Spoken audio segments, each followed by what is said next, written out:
네, 오늘은 여호수아 13장 15절로 33절 말씀을 통해서 요단 동편 땅의 분배라는 제목으로 은혜를 나누고자 합니다. 여호수아를 간단히 정리를 해보면 1장에서 5장까지는 요단강을 건널 준비를 하고 있습니다. 6장에서 12장까지는 가나안 주요 거점 정복 전쟁에 대해서 나와 있고요. 그리고 정복 전쟁이 끝난 후에 13장부터 21장까지는 정복한 영토들을 12지파에게 골고루 나눠주는 내용을 담고 있습니다. 그 중에서도 여호수아 13장은 영토 분할의 서론이라고 얘기를 할 수 있는데 1장부터 7절은 아직 정복하지 못한 땅들이 많이 남아있음에도 불구하고 믿음으로 이 이스라엘 모든 지파들에게 가나안 땅을 나눠주는 그런 명령을 하나님이 하고 계시고요.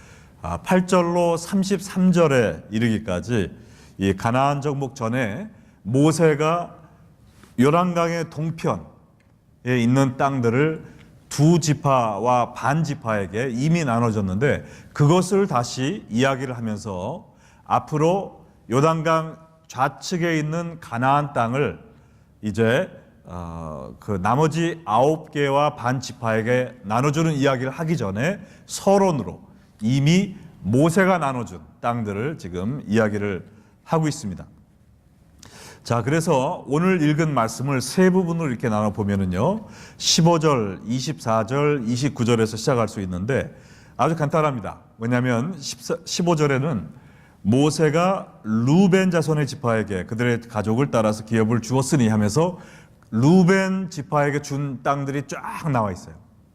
그리고 24절부터는 모세가 갓 지파 곧 갓 자손에게 그들의 가족을 따라 기업을 주었으니 하면서 땅 지명이 딱 계속 나와 있습니다.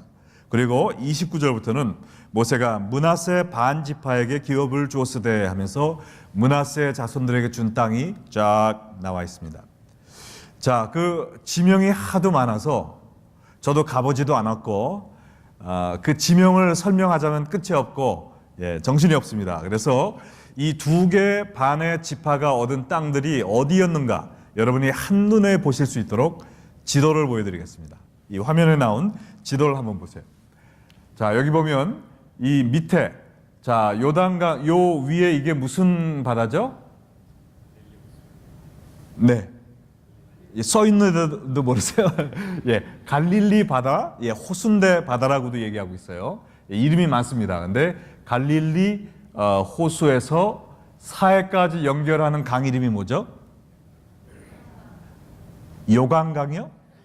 누가 요강강이라는, 아니 요단강이죠. 요단강. 네, 요단강입니다. 그래서 이 요단강의 서편이 가나안 땅이죠.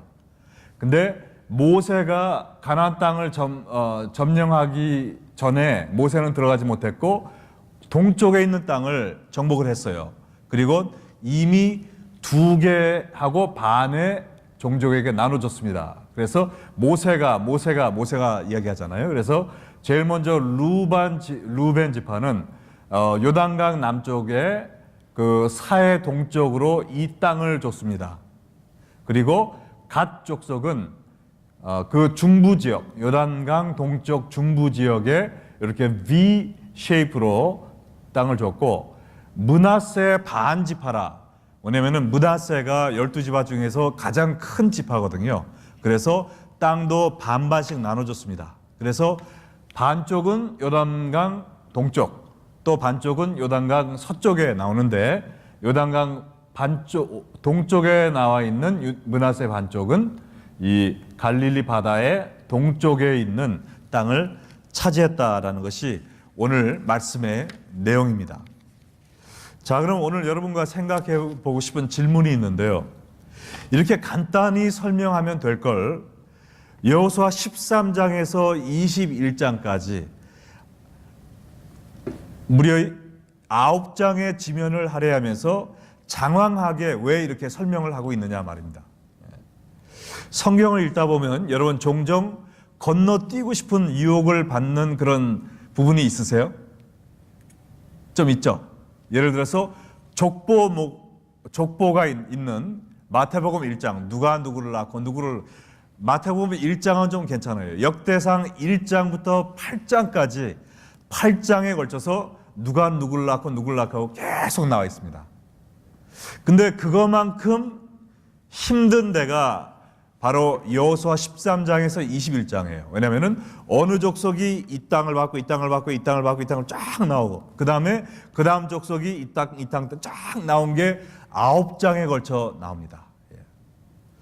너무 지루할 것 같아서 걱정되지 않으세요? 그러나 중요한 얘기가 아니면 하나님이 성경에 쓰셨을까요? 안 쓰셨을까요? 안 쓰셨겠죠.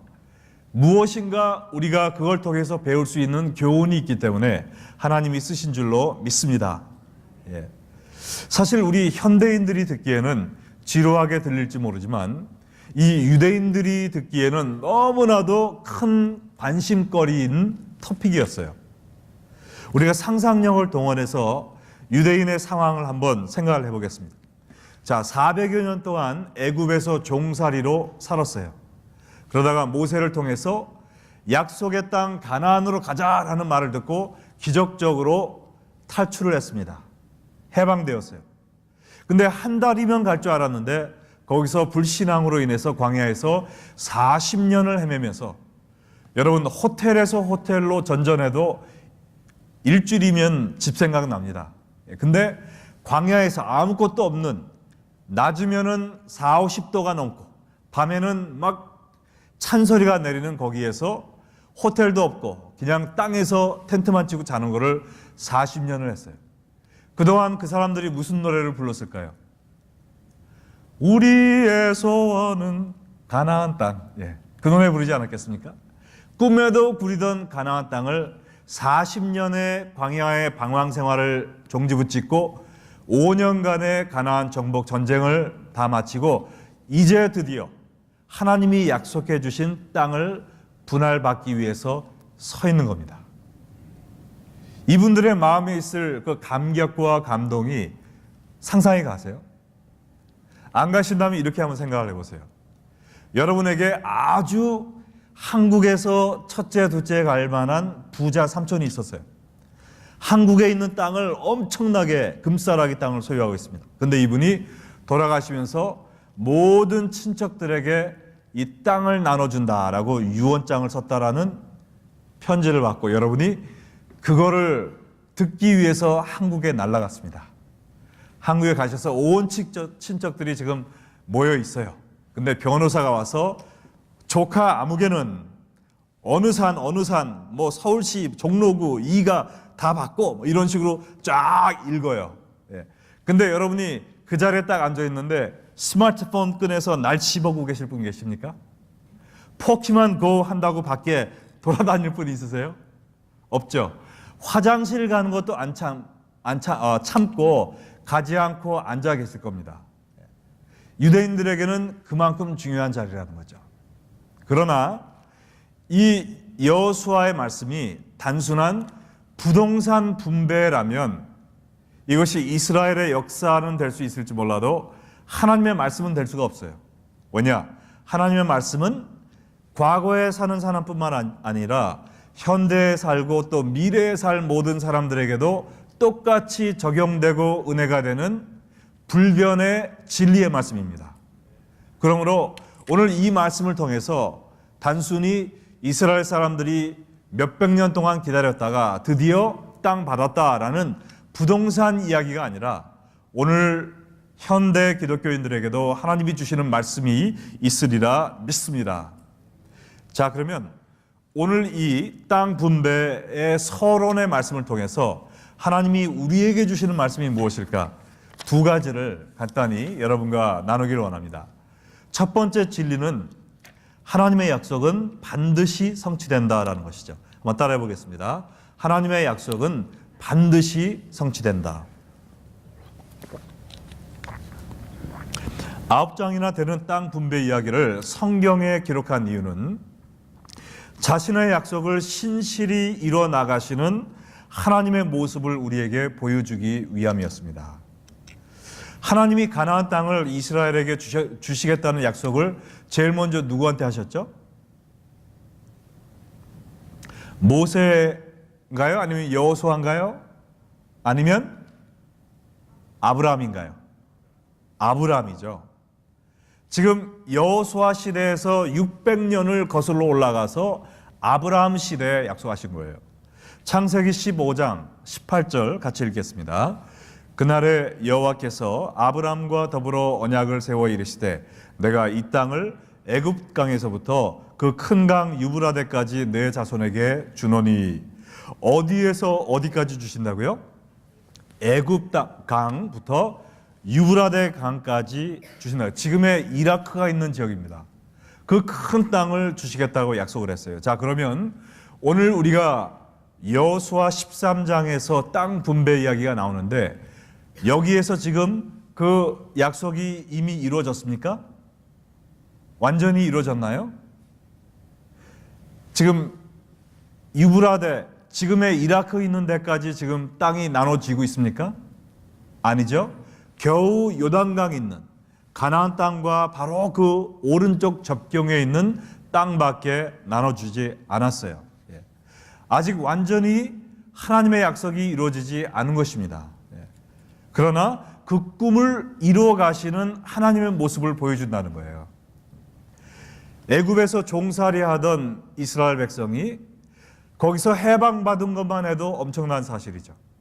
그리고 거인들이 지키고 있는 가나안 땅을 정복하게 된 것만 해도 이거는 놀랄만한 해외 토픽에 나올 이야기입니다. 그러면서 이것을 통해서 하나님이 주신 약속이 반드시 이루어질 것이라는 그러한 확신을 주고 있다는 것이죠. 자, 그러면 하나님이 약속하신 애굽에서 유브라데 강까지의 모든 땅을 얻게 되는 그 약속은 언제 이루어졌습니까? 여호수아로부터 400년 후에 살았던 아주 좋은 왕이 있었는데 그의 이름은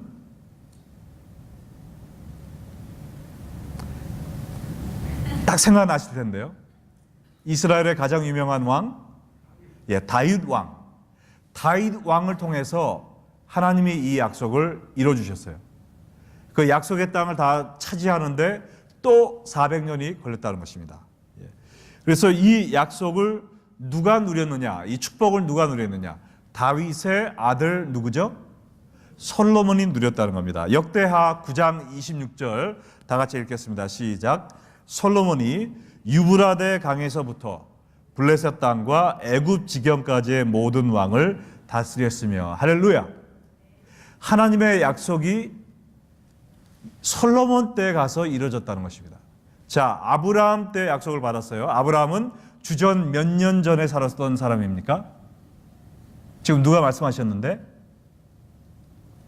지금은 주후 2000년이 넘었잖아요. 아브라함은 주전 2000년 사람입니다. 다윗과 솔로몬은 주전 몇 년 사람이에요? 1000년 사람이에요. 그러면은 1000년 후에 하나님의 약속이 이루어졌습니다.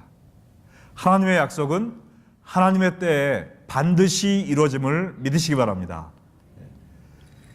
비록 애굽 종살이를 하고 있고 우리가 무슨 그렇게 큰 땅을 내가 조그만 움막이라도 하나 있으면 좋겠다라는 생각이 들 정도로 비참한 생활을 하고 있음에도 불구하고 하나님은 그의 약속을 이뤄가고 계시다는 것을 오늘 이 가나안 땅 분배를 통해서 이스라엘 백성들에게 또 오늘 우리에게 말씀해주고 계시다는 것입니다. 오늘 사는 우리도 약속의 땅을 바라보며 살고 있습니다. 하나님이 우리에게 주신 모든 약속이 이루어지지 않았습니다. 그러나 그 약속을 하나님이 이루어 가고 계심을 믿으십니까? 우리도 언젠가는 거룩한 약속의 땅 천국, 내가 난 목지기 안성에 들어, 그 다음에 뭐라 그러죠? 하여튼 그런 찬송 있잖아요. 그것처럼 우리도 가나안 땅을 향해서 가고 있어요. 그러나 이 땅의 삶은 아직 천국의 삶이 아닙니다. 우리가 죄의 종에서 해방되었지만 아직 영원한 가나안성에 들어가지 못하고 우리는 마치 어디에 살고 있는 것과 같아요? 광야에서 살고 있습니다. 아직 천국에 들어가지 못했어요.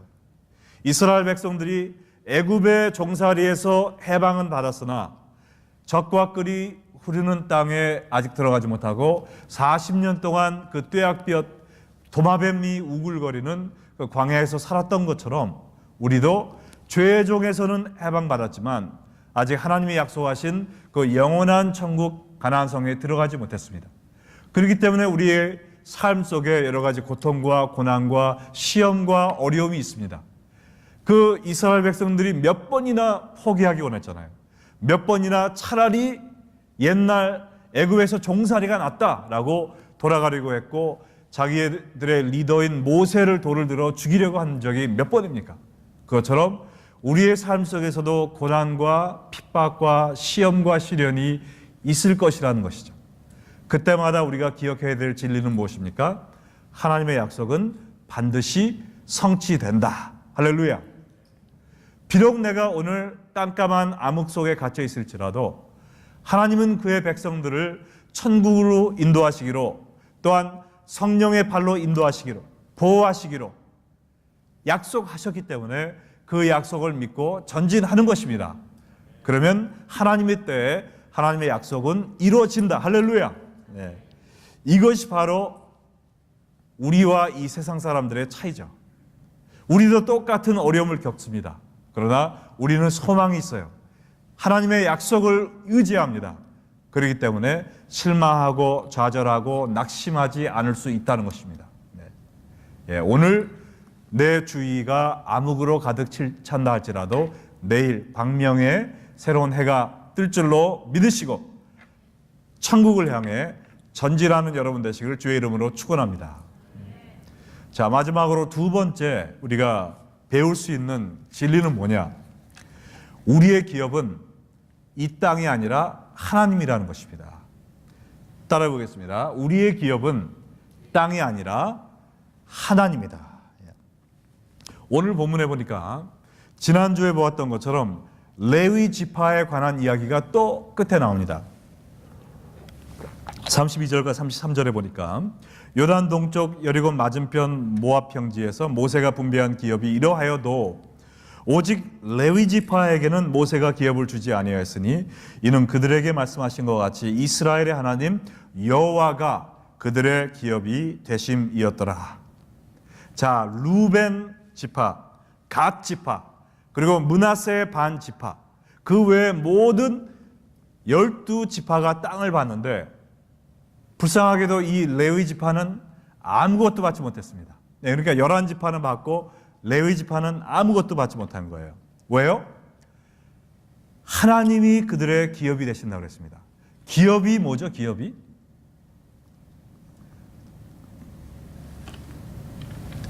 기업이 뭔지 알아요? 좋아하든지 말든지 하죠. 하나님이 우리의 기업. 한국에서 기업하면 뭐를 생각합니까? 회사를 기업이라고 그러잖아요. 근데 기업의 성서적인 의미는 유산을 의미합니다. 유산. 네. Inheritance. 하나님이 우리를 위해서 준비하신 유산이 이스라엘 11백성에게는 땅이었어요. 그러나 레위 백성들에게는 하나님 자신이 유업이 되셨다는 거죠. 유산이 되었다는 것이죠. 네. 레위 지파 족속은 농사 지을 땅이 없어도 하나님이 의식주를 다 해결해 주신다는 것이죠. 내 눈에 보이는 거 아무것도 없어도 남들처럼 좋은 집과 땅과 재산이 없어도 굶지 않도록 하나님이 다 보살펴 주신다는 것입니다. 자, 근데 한번 생각해 보세요. 이스라엘이 12지파가 있는데 그 중에 왜 레위 지파만 하나님이 기업되시고 나머지 11지파는 땅만 주십니까? 레위 지파만 하나님이 사랑하셨나요? 그럼 하나님이 레위 지파의 기업만 되시고 나머지 11지파의 기업은 아니실까요? 맞습니까? 틀립니까? 틀리죠. 하나님은 그를 믿는 모든 백성의 기업이 되십니다. 믿으십니까? 그러면 왜 레위 지파만 땅을 안 줬을까요? 우리가 땅이 없이는 살 수 없잖아요. 이 땅에서는. 그러므로 모든 족속들에게는 밭을 갈도록 땅을 주었습니다.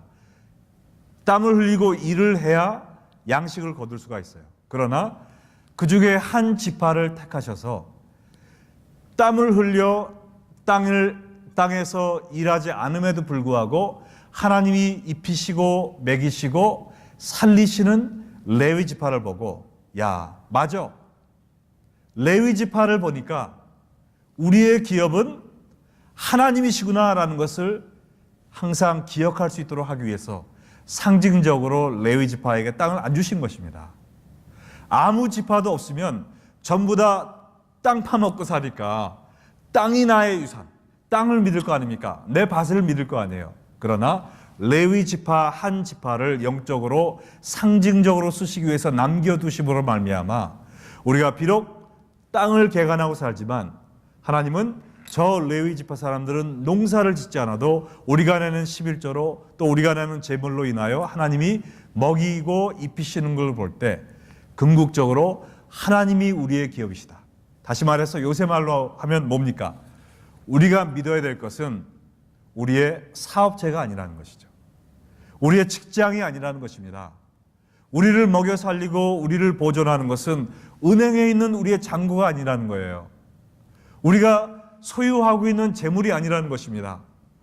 우리를 지금 유지하고 있는 것은 누구예요? 하나님이시라는 것이죠. 여러분이 성직자이든지 아니든지 우리 모두는 우리의 기업이 누구이십니까? 하나님이라는 거예요. 우리의 유산은 우리의 가게가 아니에요. 우리의 집이 아닙니다. 우리의 재산이 아니에요. 오직 하나님이 우리를 지켜주심을 믿으시기 바랍니다. 그러므로 내 재물과 내 재산과 내 집을 지키기 위해서 아둥바둥하는 것이 아니라 우리가 지키기 위해서 목숨을 바쳐야 되는 것은 하나님을 향한 믿음이라는 것입니다. 할렐루야. 자, 땅을 약속하신 하나님께서 이스라엘에게 땅에 대해서 뭐라고 얘기하셨는지 예레미야 25장 33절을 다 같이 읽어보겠습니다. 시작. 토지를 영구히 팔지 말 것은 토지는 다 내 것임이니라. 너희는 거류민이요 덩고하는 자로서 나와 함께 있느니라. 땅이 네 거인 것처럼 마음대로 팔지 말라는 거예요. 왜냐하면 땅이 다 누구의 것이라고 그랬어요? 나의 것, 곧 하나님의 것이라고 했습니다. 이스라엘 백성들은 땅이 자기를 먹여 살려주는 것 줄 알고 땅을 의지할 수 있었지만 하나님은 분명히 얘기하십니다. 땅이 다 내 거야. 그러므로 너희를 먹여 살리는 것은 땅이 아니라 나다. 이것을 기억하라는 것입니다. 그럼 우리는 뭐냐? 거류민이라고 그랬어요. 거류민은 영어로 보면은 에일리언입니다. 에일리언. 예. 잠시 왔다 가는 순례자라는 것이죠. 예. 우리 거가 아니라는 거예요. 이 땅이 우리 거라면 왜 죽을 때 우리가 갖고 가지 못합니까? 이 세상에 아무리 큰 부자도 다 놓고 가야 되는 거죠. 여러분 그 이야기 들으셨어요? 어느 엄청나게 큰 부자가 자기가 죽으면 소원이 있는데 자기의 모든 돈을 관 안에 넣어서 묻어달라는 것입니다. 돈을 너무 사랑해가지고. 그 아내가 그 유언을 지켰을까요? 안 지켰을까요? 여러분 같으면 어떻게 하겠어요? 장례식 끝나고 그 친구가 물어봤대요. 그 유언 들어줬냐? 들어줬지. 남편 말인데 내가 어떻게 안 들어줘? 캐시로 다 집어넣었어? 아니 체크로 써서 줬어. 아주 현명한 여자죠. 네. 네, 자 무슨 얘기하다가 제가 이 얘기를 했죠? 네, 그래서 설교하다 삼천포로 빠지면 안 되는 거예요. 그래서 말씀 얘기만 해야 되는데, 자 그래서 우리가 이 세상이 우리 거라면 왜 못 가져갑니까? 내 거가 아니니까 잠시 쓰다 놓고 가는 거예요. 내가 의지할 것은 이 세상 재물이 아닙니다. 나의 직업이 아니에요. 오직 하나님이십니다. 내 잡이 떨어져도 비즈니스가 힘들어도 우리가 하나님만 굳건히 붙잡고 있으면 우리에게는 살 길이 있습니다. 믿으십니까? 거류민, 에일리언, 잠시 왔다 사라지는 순례자입니다. 동거자라고 그랬어요. 그래서 저는 하나님하고 무슨 동거 하나 했는데 영어로 보니까 렌터라고 나왔어요. 렌터. 여러분 렌터가 뭔지 아시죠? 새 들어 사는 사람이 렌터잖아요. 렌터. 네. 우리가 갖고 있는 모든 땅, 여러분 살고 있는 집도 이건 내 집이야, 나 렌트 아니야, 내 집. 하지만 여러분이 렌트 살고 있습니다. 렌트. 여러분의 사업체도 지금 렌트하고 있는 거예요. 여러분 차도 다 렌트한 겁니다. 여러분 거가 아니에요. 다 하나님 것입니다. 그러므로 하나님의 뜻대로 사용해야 되고 하나님이 우리를 살려주신다는 것입니다. 믿으십니까? 이것만 알면 걱정할 필요가 없잖아요. 이 세상은 우리의 것이 아니고 잠시 왔다 가고 우리의 영원한 기업 하나님이 예비해 놓으신 가나안, 그곳이 우리의 갈 것입니다. 그래서 우리 옛날에 부르던 찬송 이런 거 있잖아요. 죄 많은 이 세상은 탁 나와야죠. 내 집안이네, 내 모든 보안은 어디 있어요? 저 천국에 있네. 저 천국 문을 열고 나를 부르네. 나는 이 세상에 정들 수 없도다. 오 주님 같은 친구 없도다. 저 천국 없으면 난 어떻게 사나. 저 천국 문을 열고 나를 부르네. 나는 이 세상에 정들 수 없도다. 할렐루야. 이 찬송이 여러분과 저의 간증이 되어야 될 줄로 믿습니다. 이 세상에 뭐 그냥 은행 잔고 올라가고 내려가고 다우존스 올라가고 내려가고 거기에 아둥바둥 되지 마시고요. 하나님을 붙잡고 하나님이 주시는 양식을 먹으며 사는 사람들이 되자 말입니다. 이 땅에 재산이 불어나는 것을 기뻐하지 말고 저 하늘에 나의 보화가 쌓이는 것을 가지고 기뻐하는 여러분과 제가 될 줄로 믿습니다. 자, 그럼 마지막으로 여호와를 기업으로 삼고 사는 사람들은 어떻게 사느냐라는 것입니다. 예레미야애가 3장 24절에 답이 있습니다. 다 같이 읽겠습니다. 내 심령에 이르기를 여호와는 나의 기업이시니 그러므로 내가 그를 바라리라 하도다. The Lord is my portion, so I wait upon him. 하나님을 기다리며 하나님을 앙망하며 하나님을 바라보며 산다는 것이죠. 이 세상을 바라보며 사는 것이 아니라 오직 하나님을 바라보고 하나님을 사모하고 하나님을 기다리며 하나님을 고대하고 앙망하며 산다는 것입니다. 얼마나 아름다운 모습이에요. 이런 말도 있잖아요. 너의 재물이 있는 곳에 너의 뭐가 있느니라? 너의 마음이 있느니라. 여러분, 이 스탁에 투자해 놓은 사람은 계속 마음이 어디가 있습니까? 오늘 다우존스가 얼마나 올라갔나 내려갔나, 내 스탁이 얼마나. 근데 스탁에 투자 안 한 저나 여러 안 하신 분들은요, 올라가나 마나 상관이 없어요. 걱정이 안 됩니다. 내려가도 잃을 게 없으니까. 올라가도 딸 것도 없지만 내려가도 잃을 게 없으니까 관심이 없어요. 그러나 스탁에 투자해 놓은 사람은 그 벽에 빨간 불 써 있는 거 하루 종일 쳐다보고 마음 졸이고 큰일 났습니다. 그냥 조금만 움직여도. 왜요? 거기에 자기의 재물이 있기 때문에 그렇죠. 하나님이 나의 기업인 사람, 하나님이 나의 보배인 사람은 마음이 어디가 있을까요? 오직 하나님에 가 있습니다. 하나님이 하시는 말씀 하나에 내 심장이 막 뜁니다. 하나님이 기뻐하시나 안 하시나에 따라서 내가 막 삶이 재미있어지고 재미없어지고, 하나님이 나와 동행하시는가 안 하시는가에 따라서 살맛이 나고 살맛이 없고 그런다는 거예요. 그것이 바로 여호와를 기업으로 삼은 사람의 삶이라는 것입니다. 여러분은 여러분의 마음을, 심장을 막 박동 뛰게 하는 것이 무엇입니까? 이 세상의 성공입니까? 이 세상에서 잘 나가는 거예요? 막 손님 막 쏟아져 들어오고 하루 장사 잘하면은 막 이 세상을 가진 것 같으세요? 아니면은 하나님의 사랑을 느낄 때, 하나님의 어루만지는 손길을 느낄 때, 말씀을 통해서 여러분이 은혜 받으시고 하나님을 기쁘시게 하는 삶을 살았다라는 그 만족감이 있을 때 여러분 마음속에서 샘솟는 기쁨이 있습니까? 여러분, 이 여호수아 땅 얘기를 통해서 지극히 세상적인 얘기 같지만 지극히 영적이고 거룩하고 아름다운 얘기가 펼쳐지고 있습니다. 우리의 땅, 이 땅이 아니라 천국에 있다는 것이죠. 그리고 그 땅이 우리가 차지할 맨션, 면류관, 그런 게 신나게 하는 것이 아니고요. 우리의 기업이신 여호와 하나님이 나를 신나게 만든다는 것입니다.